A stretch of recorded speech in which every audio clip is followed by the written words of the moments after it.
हाँ जी, 12th class.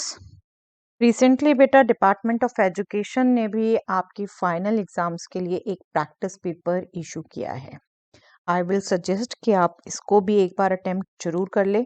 आपको वैसे भी कहती जा रही हूँ बेटा, मिनिमम 5 पेपर जरूर करके देखिए, टाइम मैनेजमेंट के हिसाब से भी। ओके, अदरवाइज 10 पेपर आपने सैम्पल पेपर्स कर लिए, उसमें कमांड पा ली, तो that is much much much better. Okay, anyways 5 तो बिल्कुल करने की कोशिश करिएगा। और ये पेपर भी मैं आपसे शेयर कर चुकी हूँ, आपको नहीं मिला तो डिस्क्रिप्शन बॉक्स में जाकर आप डाउनलोड कर सकते हैं। इसको अटेम्प्ट कर लीजिए, try to do within 3 hours, और यहाँ से अपना सॉल्यूशन आप चेक कर सकते हैं। ठीक है, पेपर पैटर्न वही है जो स्टैंडर्ड शेयर किया हुआ है।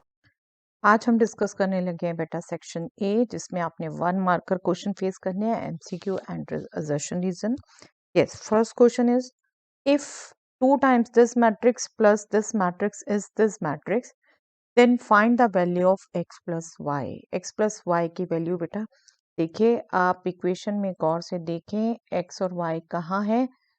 हमें पता है इक्वालिटी मैट्रिसेस की एलिमेंट वाइज होती है और एडिशन सब्ट्रैक्शन भी एलिमेंट वाइज होती है। तो एक्स वाई एक ही जगह पर है बेटा, तो इट्स बेटर जिस जिस पोजीशन पे है हम वही निकाल लें। अदरवाइज बिल्कुल आप सारी भी निकाल सकते हैं, but that is time wastage. 2 multiply हो रहा है, दैट मीन्स हर एक एलिमेंट से मल्टीप्लाई होगा, तो इससे भी मल्टीप्लाई होगा, और ये जिस पोजीशन पे एलिमेंट है उस पोजीशन पे दूसरा एलिमेंट है, ये दूसरी मैट्रिक्स में, तो ये दोनों ऐड होंगे, और इसी पोजीशन पर ये है। तो 2x + 2 इज 8। ठीक है, आपने एमसीक्यू में सिर्फ आंसर चेक करना है। अगेन आई एम स्पीकिंग, 2 सभी से मल्टीप्लाई होगा, तो इस पोजीशन पर, मतलब 2 पोजीशन पर x है उससे मल्टीप्लाई हुआ, 2 पोजीशन पर दूसरी मैट्रिक्स में 2 है वो ऐड हुआ, और 2 पोजीशन में इक्वल वाली मैट्रिक्स में 8 है। ठीक है, ऐसे ही y का भी निकाल लीजिए बेटा। y है 1 पोजीशन पर, 1 पोजीशन पर यहाँ 1 है, 2 × 1 विल बी 2। 1 पोजीशन पर y, उसके साथ कुछ नहीं मल्टीप्लाई, इक्वल टू 1 पोजीशन पर ही यहाँ है 5। तो पोजीशन देख के एग्जैक्टली वो लिख लीजिए जहां से आपके वेरिएबल आते हैं, और इजीली सॉल्व हो जाता है बेटा। 2x is 6, x is 3 and y is also 3, right. तो आपको चाहिए x + y, that is 3 + 3 6, 6, that means a is your answer. ठीक है, ये क्वेश्चन में सबसे मेजर मिस्टेक होती है बेटा, एक्स वाई निकालते निकालते बच्चे ये कई बार स्किप कर देते हैं कि एग्जैक्टली पूछा क्या है। यहाँ एक्स वाई नहीं, x + y पूछा है। कई बार x + y -2 -1 ऐसे भी पूछा होगा, बट जो पूछा है उसका आंसर देखिए। ठीक है, चलिए, if the matrix this is a skew symmetric matrix, then यहाँ पर भी देखिए एक्स वाई कुछ मिस किया हुआ है। अब मैं स्क्यू सिमेट्रिक मैट्रिक्स आपको बताऊं बेटा, स्क्यू सिमेट्रिक की डेफिनेशन बिल्कुल हमने ये की हुई है, अगर ट्रांसपोज नेगेटिव ऑफ ए के इक्वल हो, बट मैंने आपको यही एमसीक्यू क्वेश्चन के लिए अच्छे से ये बार बार बता रखा है बेटा। स्क्यू सिमेट्रिक मैट्रिक्स वो होती है जिसके डायगोनल एलिमेंट 0 हो जाए और बाकी रिमेनिंग एलिमेंट कॉरस्पॉन्डिंग एक दूसरे के नेगेटिव हो। ये ए हो तो ये -a, ये बी है तो ये -b, ये सी है तो इधर -c, राइट। ये कॉरस्पॉन्डिंग आपके ए पोजीशन एक दूसरे के नेगेटिव हो। तो बस इसी को देखना है बेटे। देखो y कहाँ है, डायगोनल पे, तो y तो क्लियर कट पता चलता जाता है, इससे 0 होगा। और x कहाँ है, इस पोजीशन पर 1 3, तो 3 1 पोजीशन, 1 3 पोजीशन पर है ना 3x, तो 3 1 पोजीशन पर जो एलिमेंट है उसका नेगेटिव होगा। -6 है, -6 का नेगेटिव होगा। ओके, ये अच्छे से दिमाग में रखिए बेटा। ये बार बार इसको लिखना, फिर इसको पहले ट्रांसपोज निकालना, फिर इक्वालिटी करना, दैट इज टू लेंथी। 6/3 2, 2 आ गया x और y आ गया 0। देखिए दोनों ऑप्शन दे रखी हैं, जल्दी में गलती से हो सकता है नेगेटिव ऑफ दिस करना, -6 ही पढ़ लो। तो ऑलवेज पीसफुली करिए, अगर आपने प्रैक्टिस की हुई है अच्छे से तो होगा पेपर, आराम से करिए। कोई न्यू से न्यू क्वेश्चन भी आप फेस करते हैं तो बेसिक्स आपके स्ट्रॉन्ग रहता है, you can any time attempt.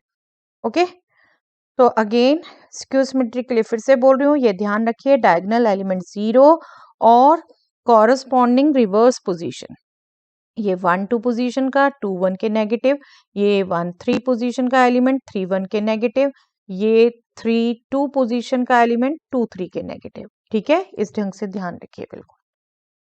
Okay, तो यहाँ आंसर बी है बेटा। चलिए next question. If matrix A which is aij of 2 by 2 order where aij is 1 if I is not equal to j and 0 if I is equal to j. okay, a 2 by 2 order की matrix है बेटा, that means 4 element है इसमें। aij 1 है अगर i not equal to j है, that means ये 1 2 element 1 है, 2 1 एलिमेंट 1 है। aij 0 है if i is equal to j है, दैट मीन्स a 1 1 0 है, a 2 2 0 है। ठीक है, ए स्क्वायर इज यस, ये भी क्वेश्चन बहुत बार पूछा जा चुका है अभी तक। चलिए, दिस इंटू दिस होगा, जिनको वैसे पहले से ध्यान है बेटा क्योंकि ये पिछले 1 2 साल के पेपरों में भी क्वेश्चन पूछा गया है। देखिए 1 आएगा, दिस इंटू दिस करेंगे 0 आएगा, दिस इंटू दिस करेंगे 0 आएगा, दिस इंटू दिस करेंगे 1 आएगा, आइडेंटिटी आएगी। राइट, आइडेंटिटी मैट्रिक्स है ये, बिल्कुल ध्यान रखिए बेटा, इसमें और इसमें कंफ्यूजन नहीं होना चाहिए। आइडेंटिटी मैट्रिक्स में डायगोनल एलिमेंट 1 होते हैं और ऑफ डायगोनल सभी 0 होते हैं। ये इसके स्क्वायर मैट्रिक्स है, सिर्फ एज सच इसकी ये कोई डेफिनेशन नहीं है। ठीक है, ये आइडेंटिटी नहीं है। आइडेंटिटी मैट्रिक्स आ गई, ए हो गया। ए इसमें पहले क्वेश्चन आए हुए हैं बल्कि शायद nth पावर, और आपको पता है आइडेंटिटी को फिर जितनी मर्जी बार मल्टीप्लाई करो आइडेंटिटी आनी है। राइट, चलिए anyway, if A is this matrix and A square is this matrix, then yes, ये रिलेशन देखना है बेटा कौन सा सही है, और ये बिल्कुल एनसीईआरटी एग्जाम्पलर से हम कर चुके हैं। मैं आपको रादर टेस्ट में भी दे चुकी हूँ। चलिए, ए स्क्वायर होगा दिस इंटू दिस, हम मल्टीप्लाई कर लें और बस उससे कंपेयर कर लें जो हमें ए स्क्वायर दे रखा है। ये ए स्क्वायर दे रखा है बेटे, अल्फा बीटा बीटा अल्फा, हम इसको कैलकुलेट करके कंपेयर कर लेंगे। देखिए, इस रो को फर्स्ट कॉलम से किया A square plus B square, first row को सेकंड कॉलम से किया A B plus B A, that means 2ab। I think इतने से ही पता चल जाता है, आपके पास नहीं है टाइम बिल्कुल कर सकते हैं। ये देखिए 2ab आ गया, और सेकंड को सेकंड से किया A square plus B square plus A square is same as A square plus B square. बस इतना ही करके आपको पता चल गया बेटा, alpha is A square plus B square and beta is 2ab। Alpha is A square plus B square and beta is 2ab. B, B is your answer. ठीक है, केयरफुली पढ़िए बेटा। ये देखिए, यही थोड़ा डिस्ट्रैक्टर कहते हैं इसे बेटा, यहाँ ए बी है सिर्फ, यहाँ 2ab है। जल्दी में ये कर दिया और आगे बढ़ गए तो गड़बड़ होगी ना, पूरे हर ऑप्शन गौर से देख लीजिए। ठीक है, B is the answer. If A is any square matrix of order 3 by 3 such that determinant A is 5, then value of determinant of 2 into A transpose. Yes, A किस ऑर्डर की है बेटा 3, तो यहां से ये कांस्टेंट इनटू मैट्रिक्स है, तो कांस्टेंट पावर 3 हमारा डिटर्मिनेंट से बाहर आएगा, पहला रिजल्ट।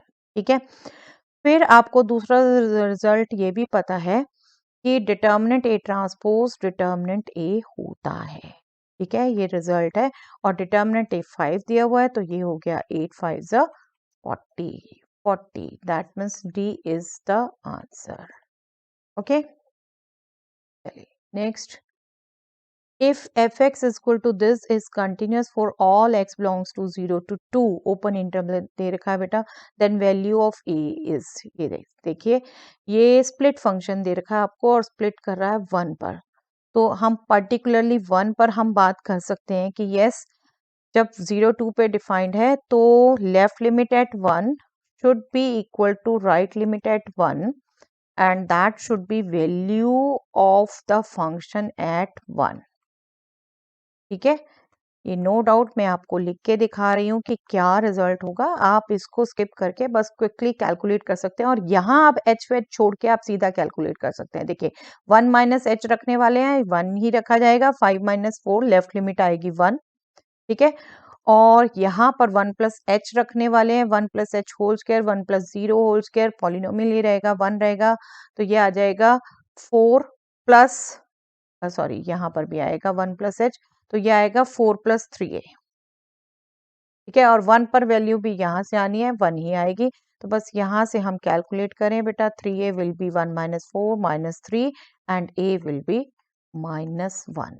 यहाँ पर अब एच वेच करने की कोशिश मत करिए, वो टाइम वेस्ट है। सब्जेक्टिव में प्रॉपर आप चेंज करके दिखाते हैं, कैलकुलेट करते हैं। यहाँ हमारा आंसर आ गया बेटा सी -1।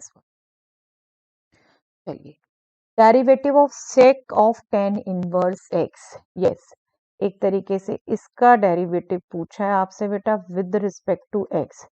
तो यहाँ पर इनवर्स ट्रिग्नोमेट्री के रिजल्ट यूज कर ले, सिंप्लीफाई कर ले। नो डाउट सेक का हमें रिजल्ट पता है, चेन रूल यूज आप कर सकते हैं, but that will be lengthy बेटा, दैट विल इसमें आपको, इसीलिए आपकी प्रॉपर्टीज कैलकुलस में यूज हो रही है। चलिए क्या करेंगे हम, टेन इनवर्स एक्स दे रखा है तो हम कोशिश करेंगे इसको सेक में बदलने की। टेन इनवर्स सेक क्या होता है बेटा, परपेंडिकुलर अपॉन बेस। आपको जो चेंज सिखाया हुआ है परपेंडिकुलर अपॉन बेस, तो हाइपोटेन्यूज क्या हो गया बेटा, square root of x square plus 1। Okay, और सेक क्या हो गया यहाँ पर, अगर मैं इसको थीटा लेती हूँ तो ये हमारा सेक थीटा क्या हो गया, हाइपोटेन्यूज अपॉन बेस, राइट। तो थीटा क्या हो गया, sec inverse square root x square plus 1, right. Shortcut quickly जो हम निकालते हैं, फिगर से चेंज कर लेते हैं किसी भी इनवर्स ट्रिग्नोमेट्रिक रेशियो को। पूरा ये एक लेक्चर लिया था मैंने आपके साथ, यही कन्वर्ट करना डिस्कस किया था। जिसको ना ध्यान हो बेटा वो डिटेल दोबारा वहां देख ले, मैं इसको एक बार दोबारा रिपीट कर देती हूँ। Tan inverse x perpendicular upon base, ये थीटा ले रहे हैं अगर हम, हाइपोटेन्यूज आपने निकाल लिया, ये परपेंडिकुलर, ये बेस, हाइपोटेन्यूज ये आ गया। तो यहाँ से अब हाइपोटेन्यूज अपॉन बेस आपने सेक निकाल लिया, तो ये सेक इनवर्स ऑफ 10 हो गया। That means it is now change to, हम यहाँ पर अब डोमेन रेंज कुछ नहीं देखते बेटा, सीधा चेंज कर लेते हैं। Square root of x square plus 1, तो इसका डेरिवेटिव आपको चाहिए with respect to x. Chain rule use होगा, रूट एक्स का डेरिवेटिव 1/2 रूट एक्स, बट यहाँ पर है एक्स स्क्वायर प्लस 1, तो with respect to x square plus 1 यही आया बेटा 1/2 time root x square plus 1, but x square plus 1 का डेरिवेटिव मल्टीप्लाई होगा, तो 2 से multiply x upon root x square plus 1, तो ये आंसर आपका आ गया C. Okay, good question to revise, क्योंकि ये चेंजेस आप ध्यान नहीं रखते बेटा, इनवर्स ट्रिग्नोमेट्री के रिजल्ट यहाँ कैसे यूज करने हैं। चलिए, x cube upon x plus 1, x cube upon x plus 1, देखिए सीधा डिवीजन आप कर सकते हैं, बट आई विल सजेस्ट कि आप फॉर्मूलाज यूज करें। देखिए इजीली फॉर्मूला यूज होते हैं बेटा, एक्स क्यूब में मैं 1 प्लस कर दूं और 1 माइनस कर दूं, ठीक है, 1 माइनस कर दूं, इसको मैं लिख देती हूँ 1 क्यूब, लिख सकती हूँ ना, बिल्कुल। अब मैं यहाँ प्रॉपर्टी यूज कर लेती हूँ, result a cube plus b cube. आपको अलजेब्राइक आइडेंटिटीज भी अच्छे से याद होनी चाहिए, that is a plus b into a square minus a B plus B square. आपको बहुत सी जगह मैंने अलजेब्राइक आइडेंटिटीज बार बार लिखी हुई है बेटा, शॉर्ट क्यूब्स में गो थ्रू करिए, आपको सारी आइडेंटिटीज वहां मिलेंगी। जिन्होंने बुक ली है डेफिनेटली उनके पास है, लास्ट में आपके लिखे हुए हैं ये result. X cube plus 1 cube change हो गया x plus 1 into x square minus x plus 1 में डिवाइडेड बाय एक्स प्लस 1, और मैं ये भी साथ के साथ चेंज कर रही हूँ, इसको पार्शियल फ्रैक्शंस भी कर रही हूँ, -1 के बेस पर ये अलग कर लिया, ये आपका कैंसल, ये सिंगल पॉलिनोमियल आ गया, और 1/x+1, जो 1/x का इंटीग्रल होता है वो 1/x+1 का होता है, तो इजिली अब आप इंटीग्रेट कर सकते हैं, गो थ्रू एक्स स्क्वायर का integral x³/3। No doubt subjective में आप थोड़ा सेपरेट कर देंगे फिर करेंगे, बट यहाँ पर हमारा ऑब्जेक्टिव है, हम क्विकली कर रहे हैं। एक्स का इंटीग्रल x²/2, 1 का इंटीग्रल x माइनस 1/x+1 का integral log mod x+1 plus constant of integration. तो जस्ट चेक कि किस में आया है ये। ओके, एक्स है सब में पहले, ये प्लस x²/2 में नेगेटिव है, ये इसमें है बेटा, और लास्ट भी चेक कर लीजिए, यस बिल्कुल यही है डी पार्ट, ठीक है। थोड़ा सा अपने माइंड में चेक करते हुए ऑब्जर्व रखिए किसके साथ प्लस किसके साथ माइनस है, बस वहीं से आप, ओके। आप देखो सेम सेम टाइप की टर्म्स दी होती हैं, डिस्ट्रैक्टर होते हैं बेसिकली। आपको गौर से साइन वगैरह, ये डिजिट्स भी कई बार किसी में चेंज होगी, वो गौर से देख के ही कंपेयर करना है, ठीक है। रफली फटाफट देख के गैस मत कर लीजिए, सबको ऑब्जर्व कर लीजिए, साइन डिजिट सब। ओके, आगे पीछे लिखना हो कोई फर्क नहीं है। Integral of 10x with respect to x from 0 to pi by 4। Okay, definite integral है, बट इंटीग्रल सिंपल है बेटा। 10x का हमें डायरेक्ट ही याद होता है, 10x का integral log sec x, log sec x या माइनस log cos x। तो इसमें हमने बस पुट करनी है upper limit minus lower limit. This will be log of sec pi by 4, sec pi by 4 means √2 and sec 0 is 1। तो ये हो गया log √2, ये हो गया 1, log 1 is 0। ओके, log 2 में है, बिल्कुल इसको 2 पावर हाफ करके हाफ हम ले सकते हैं बेटा बाहर, ये 0 होता है। हमें पता है log of a power m is nothing but m into log a। log के दो तीन ही सिंपल रिजल्ट है, याद रखिए बेटा। 2 पावर हाफ लिख दिया तो हाफ बाहर लिख दिया, ये हाफ log 2 हो गया, half log 2 b। b is our answer. Okay, simple question था ये, direct formula, just definite integral. The degree of the differential equation this. Yes, degree आपको पता है बेटा, डिफरेंशियल इक्वेशन की तभी डिफाइन होती है जब वो पॉलिनोमियल फॉर्म में हो। राइट नाउ ये सब एक्सप्रेशन की पावर 3/2 है, बट एनी टाइम इसको मैं स्क्वायर करके पॉलिनोमियल फॉर्म में लिख सकती हूँ। मैं इसको स्क्वायर कर दूं तो ये हो गया दिस, ये डेरिवेटिव्स में पॉलिनोमियल हो गया बेटा, राइट। ये स्क्वायर किया पावर 3 रह गया, सिर्फ इसकी होल पावर 2 हो गई। तो अब डिग्री डिफाइंड है बिल्कुल, और डिग्री डिफाइंड है 2, हाईएस्ट ऑर्डर डेरिवेटिव ये ऑर्डर 2, और डिग्री इसकी पावर दैट मीन्स 2d।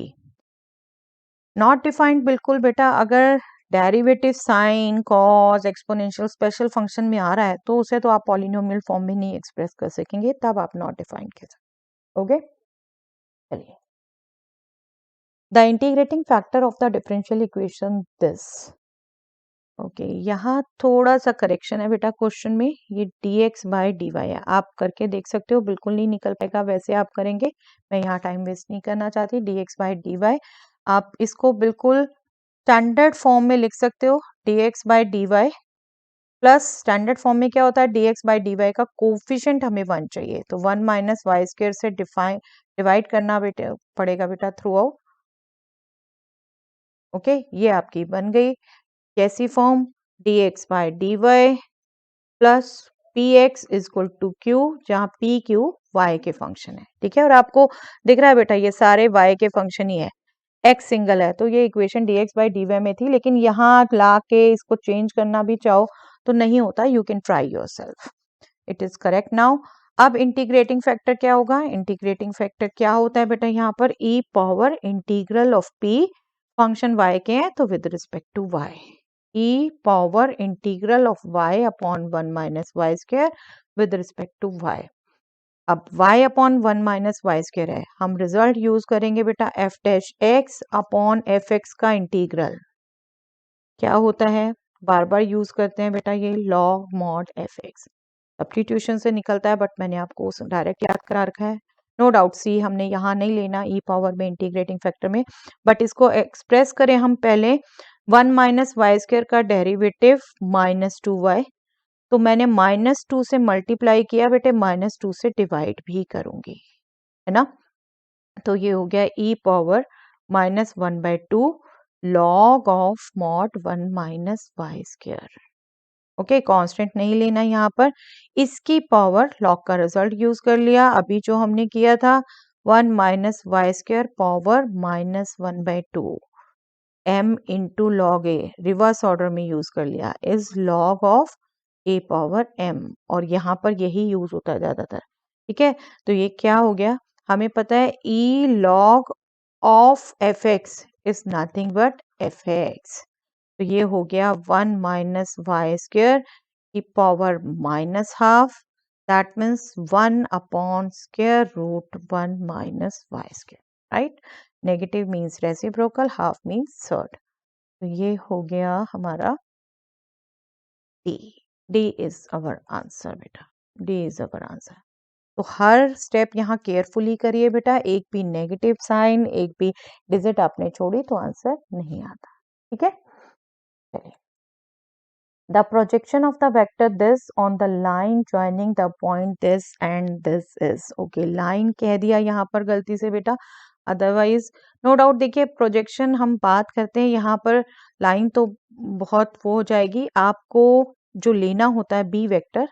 मैं अगर इस प्रोजेक्शन की बात करती हूँ तो प्रोजेक्शन तो इतना पोर्शन ही आ रहा है, तो ये जो यहाँ पर ये डिस्टेंस वेक्टर है ये उसी से आप प्रोजेक्शन लेंगे। ठीक है, ये एक पॉइंट, ये दूसरा पॉइंट, उसी से लेंगे आप डायरेक्शन।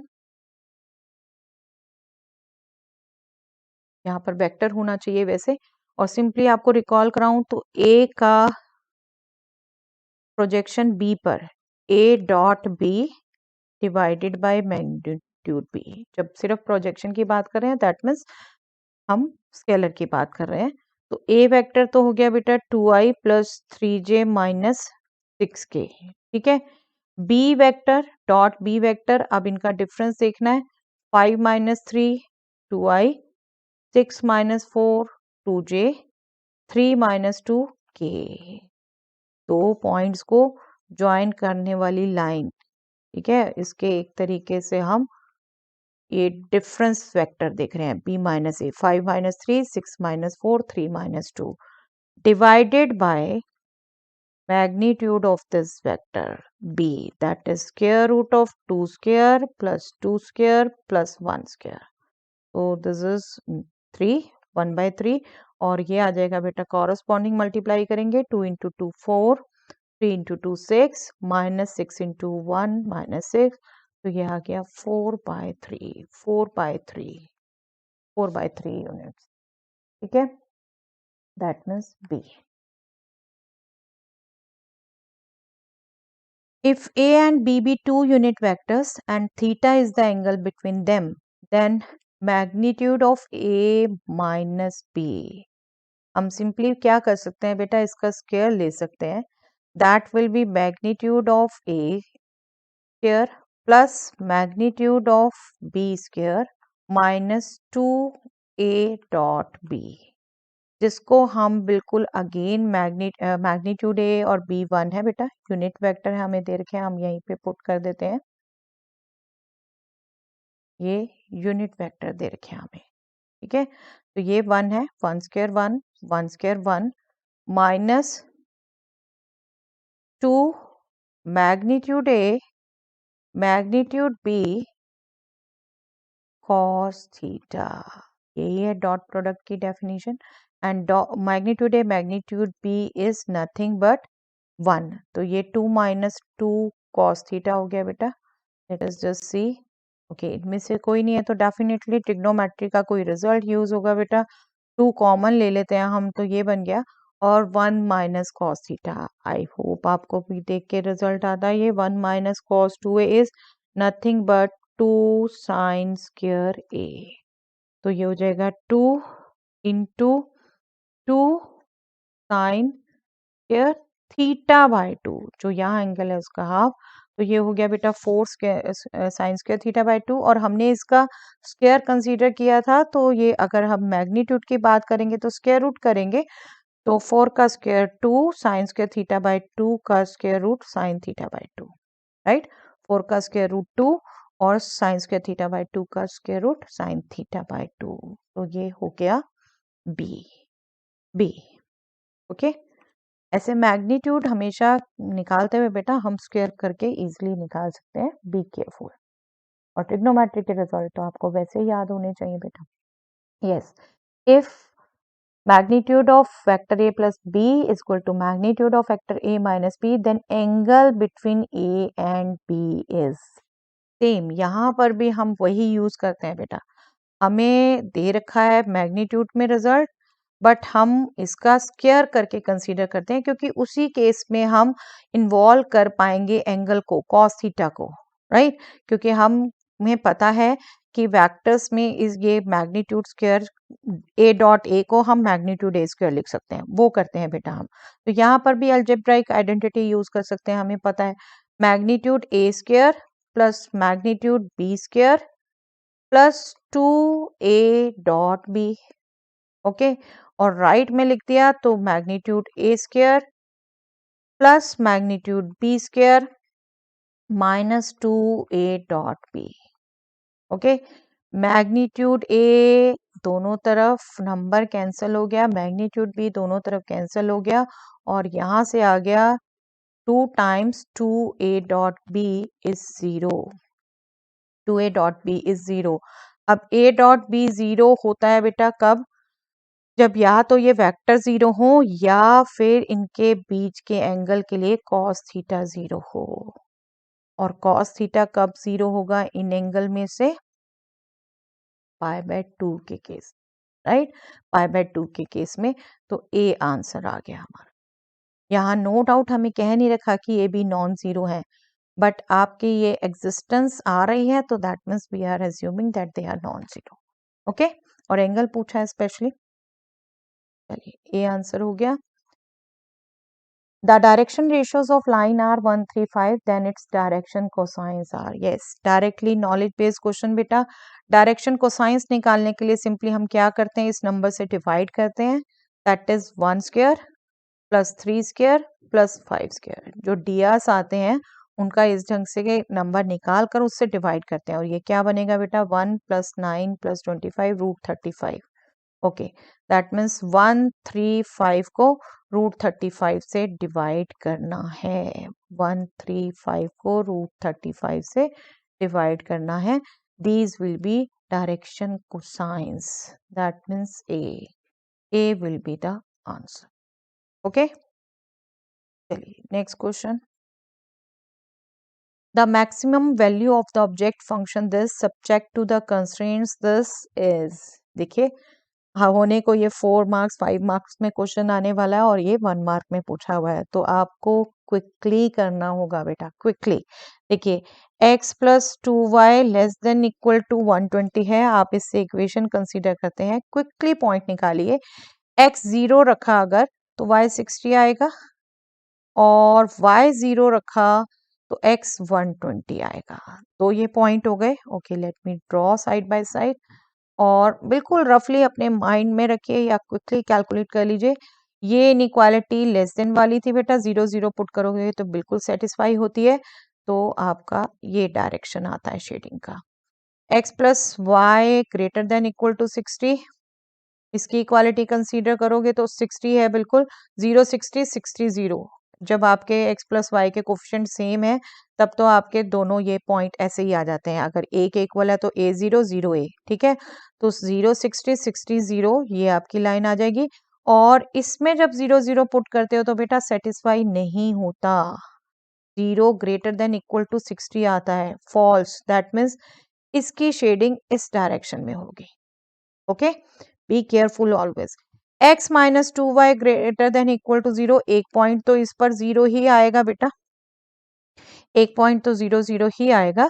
दूसरा पॉइंट कैसे आएगा, x 2 टाइम्स y है तो y 10 तो x 20, y 10 तो x 20, ठीक है, इसको यूज करके पॉइंट ड्रॉ करोगे तो आपका ये आ रहा है, ठीक है, इस ढंग से आ रहा है। अब इसकी शेडिंग भी आप केयरफुली करेंगे बेटा, 10 0 अगर आपने पुट कर दिया, 10 0 इस x एक्सिस का एक पॉइंट, तो 10 minus 0 greater than equal to 0 true हो गया, दैट मीन्स इसकी शेडिंग इस तरफ है, और बिल्कुल नॉन नेगेटिव कंस्ट्रेंट्स भी दे रखी हैं बेटा, x greater than 0 y greater than 0। तो आपका इन सब का मिक्सिंग करो, ये इस लाइन से शेडिंग नीचे की तरफ, इस लाइन से ऊपर की तरफ, इस लाइन से नीचे की तरफ, और फर्स्ट क्वाड्रेंट में तो होना है, तो दैट मीन्स ये शेडिंग आ गई बेटा हमारी, हमारा ये एरिया आ जाएगा, ये एरिया, ठीक है। क्विकली इसके पॉइंट पढ़ लीजिए, उन पर वैल्यू निकाल लीजिए। ये पॉइंट हो गया 60 0, एक पॉइंट हो गया 120 0, एक पॉइंट ये हो गया बेटा 60 30, एक पॉइंट ये हो गया बेटा हमारा 40 20। ओके, इनको नेम दे देते हैं A B C D, ताकि हम क्विकली Z की वैल्यू ABCD पर निकाल लें। यहाँ निकाल लेते हैं बेटा quickly, ZA, ZB, ZC, ZD। A हमारा था 60, 60 रखा 300, B हमारा है 120, ये हो गया 600, C हमारा है 60, 30, तो 300 प्लस 300 ये भी 600, और 40, 20, 200 प्लस 200 400। क्वेश्चन था मैक्सिमम का, तो मैक्सिमम वैल्यू हो गई बेटा 600, 600 बी आंसर आ गया, बी आंसर आ गया। बट एक चीज मैं यहाँ रिवाइज करवाना चाहूंगी बेटा, देखो इन दोनों पॉइंट पर सेम वैल्यू आई है, तो आंसर ध्यान रखिए, अगर ये सब्जेक्टिव आता तो maximum value at every point of this line segment BC, ठीक है, at every point of this line segment BC। चलिए यहाँ अभी मैक्सिमम वैल्यू पूछी थी सिर्फ, that is 600, B is the answer. चलिए next, if A and B are two independent events with probability A 3/5, probability B 4/9, then probability not A intersection not B। yes, एक result किया है बेटा हमने कि अगर A एंड B इंडिपेंडेंट हैं तो not A and not B भी इंडिपेंडेंट होंगी, okay.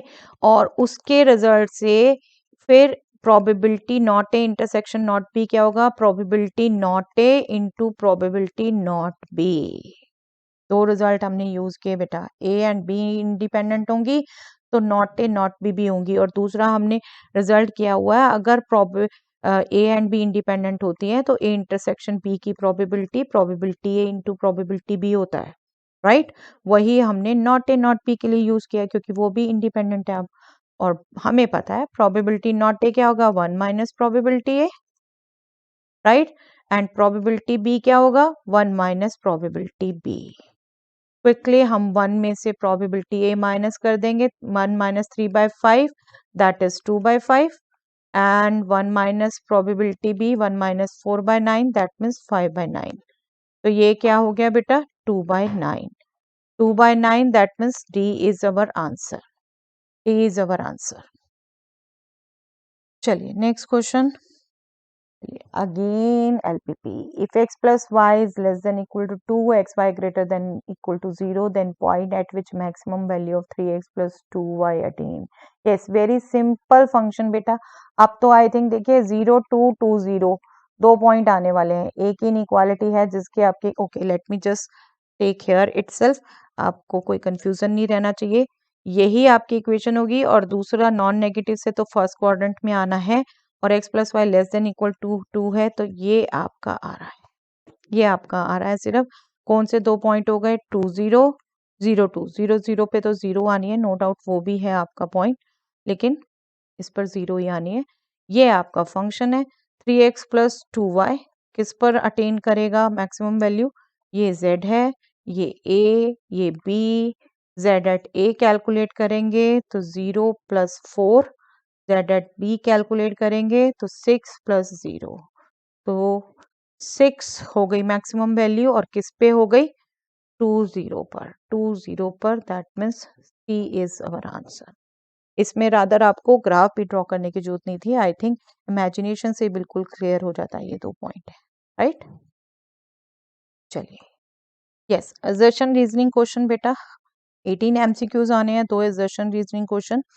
In the following questions, a statement of assertion is followed by a statement of reason. Choose the correct answer out of the following choices.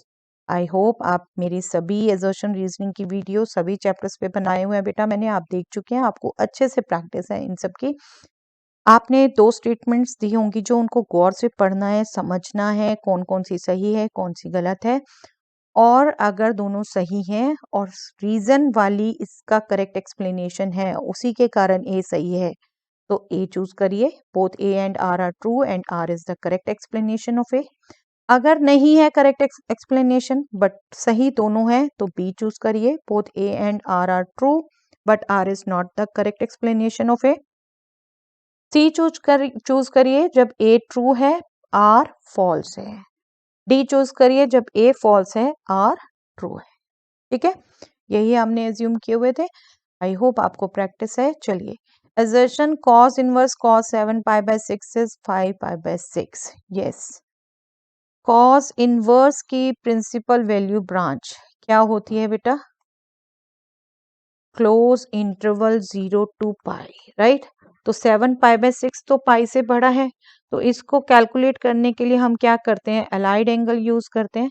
This is cos pi plus pi by 6 and this is cos inverse minus cos pi by 6. cos pi plus theta क्या होता है? Minus cos theta. And this is nothing but cos inverse cos pi minus pi by 6. पाई से छोटी value हम ले आए which is nothing but cos inverse cos 5 pi by 6. Okay, cos pi minus theta भी minus cos theta होता है, cos pi plus theta भी minus cos theta होता है. तो अब ये प्रिंसिपल वैल्यू ब्रांच में आ गई, तो ये अब इसके इक्वल हो गई और यही दे रखा था बेटा, बिल्कुल ठीक है. रादर मैं समझती हूँ ये क्वेश्चंस आपसे मैं डिस्कस कर चुकी हूँ बेटा रिवीजन टाइम में सारे. आप वो वीडियोस देख लीजिए अच्छे से, इनवर्स ट्रिग्नोमेट्री की जहाँ हम एमसीक्यूज की रिवीजन की हुई है, वो बिना ये कैलकुलेशन के आप कह सकते हैं यस ये करेक्ट है. ठीक है, स्टिल जिन्होंने नहीं देखी मैं तो एक बार एक्सप्लेन करना चाहती थी. ये स्टेटमेंट बिल्कुल ठीक है बेटा. अब reason cos inverse cos x is x. ओके, यूज यही किया है for all x belonging to this, but ये गलत हो गया बेटा. ये प्रिंसिपल वैल्यू ब्रांच होना चाहिए था, जबकि यहाँ ओपन इंटरवल 10 टू पाई है, तो ये फॉल्स है. assertion true, reason false, that means our answer is C. Answer is C. I hope it is clear. चलिए next one. The position vector of a point say P x y z is this. yes, बिल्कुल ठीक है. Point का position vector O P R हम general लिख देते हैं, x i plus y j plus z k, यही होता है.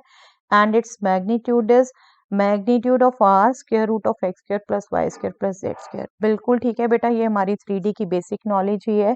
पोजीशन वेक्टर हम ऐसे ही लिखते हैं कोऑर्डिनेट्स को आई जे के साथ, और मैग्नीट्यूड ऐसे ही निकालते हैं. Reason, if r is equal to xi plus yj plus zk, then coefficient of ijk in r, that means this, that is xy, that is ये x y z are called direction ratios of vector r. बिल्कुल ठीक बेटा, ये भी बिल्कुल ठीक है. drs हम ये पढ़ लेते हैं. कॉल्ड मतलब एक रिजल्ट है ये कॉल्ड, तो हम डायरेक्शन कोसाइन से डीआरस की डेफिनेशन लाते हैं, बट डेफिनेटली हम पढ़ते हैं ये करेक्ट है, एक्स वाई जेड को हम डीआरस ही लेते हैं. तो स्टेटमेंट्स दोनों ठीक है, बट रीजन क्या करेक्ट एक्सप्लेनेशन है assertion का? नहीं, बिल्कुल नहीं बेटा. दोनों में अलग अलग बात की जा रही है. एक में कोऑर्डिनेट्स और मैग्नीट्यूड की बात की जा रही है, एक में डीआरस की बात की जा रही है. ये दोनों स्टेटमेंट ठीक है, बट करेक्ट एक्सप्लेनेशन नहीं है रीजन assertion का, इसलिए हमारा आंसर होगा बी. ओके, बहुत केयरफुली दोनों स्टेटमेंट पढ़िए और ढंग से चेक करिए कि यस करेक्ट एक्सप्लेनेशन है या नहीं. तो यहाँ हमारा सेक्शन ए डिस्कस हो जाता है बेटा. आई होप ये क्वेश्चंस आपको समझ आए हैं, हेल्पफुल रहेंगे. चलिए, that's all for the day.